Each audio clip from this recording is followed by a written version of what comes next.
Good morning, afternoon, or evening, wherever you're watching. Today I'll be reviewing CRAVITY's newest mini-album, Master: Peace. Now I'm not doing this because I'm particularly interested in CRAVITY, but rather I just thought I should upload more frequently, even though I have school now. And the best way to do that is to simply review the latest releases in K-pop, and publish a video as fast as humanly possible. Now, CRAVITY has been on a roll recently, coming out with a solid album and an outstanding EP in 2022. I applaud them for being part of a handful of boy groups last year that went against the grain of blustery posturing, in favor of a brighter and more cheerful sound, and it was by all means a successful reinvention. With that being said, I was glad to see them continue to hone their craft on Masterpiece, staying true to their newly established sonic palette, while having the freedom to explore a variety of styles.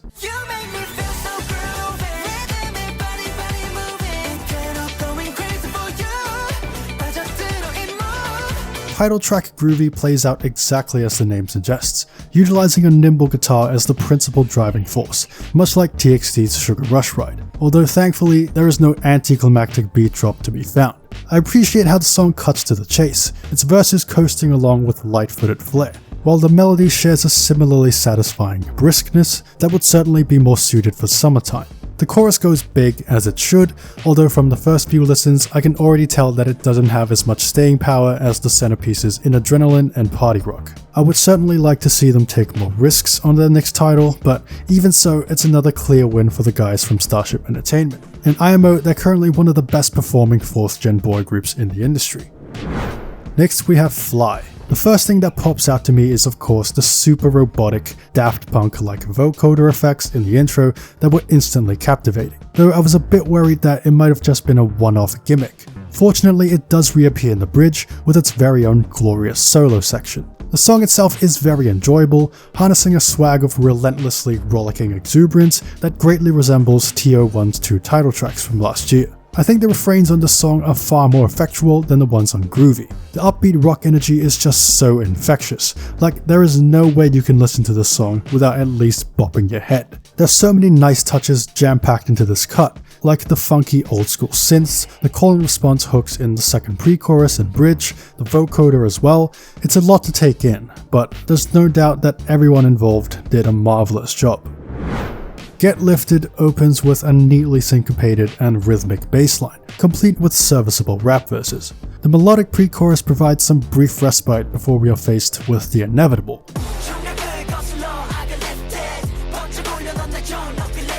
It seems like nowadays we can't get through any record without at least one track that features an unhealthy dose of shouting. However, I think that these raucous refrains, when used correctly and in moderation, can be quite tolerable and, in some cases, even invigorating. The chanting in Get Lifted strikes a comfortable middle ground where it's not particularly overbearing or insufferable, but also somewhat catchy. Despite that, I obviously much prefer songs in the same vein as Groovy and Fly. Number 4, Baddie is a properly abrasive and blistering pop rock track that I could also envision Stray Kids or Extraordinary Heroes making. That is, if Extraordinary Heroes actually made good music. I'm kidding, okay? God forbid I give my honest opinion on Extraordinary Heroes again. Anyways, I digress. I'm a big fan of the taut and chunky guitar that serves as Baddie's backbone, which along with the songwriting gives the track a kind of rough and ready appeal. I must also commend the production team for channeling f***ing AC/DC with that amazing guitar segment in the bridge.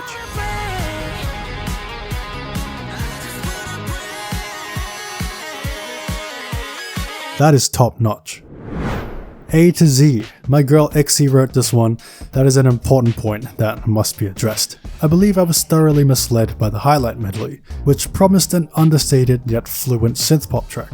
Regrettably, the final product comes off as a bit directionless, in addition to having a repetitive melody. It casually drifts about for the most part, until the chorus where the synth predictably saves the day by injecting some much needed propulsion. Needless to say, the song is at its best when it kicks into 4th gear. Overall, not bad, but the impetus could have been utilized to a much greater effect. Finally, Light the Way, which is just your run-of-the-mill ballad. Don't have too much to say about this one other than it was a wise choice to denominate a down-tempo track as the album closer. Although it does seem quite out of place considering we've got nothing but energetic bops in this EP. The guys give a very pretty and soulful performance. They're definitely not lacking in the vocal department, but there's not much else to be taken away from the song. And that will do it. What did you think about this mini? Did you love it? Did you hate it? Let me know in the comments below. If you enjoyed this video, make sure to hit like and subscribe to the channel for more great content, and click here to check out my ranking of every BTS title track. Thanks for watching, and I'll see you later.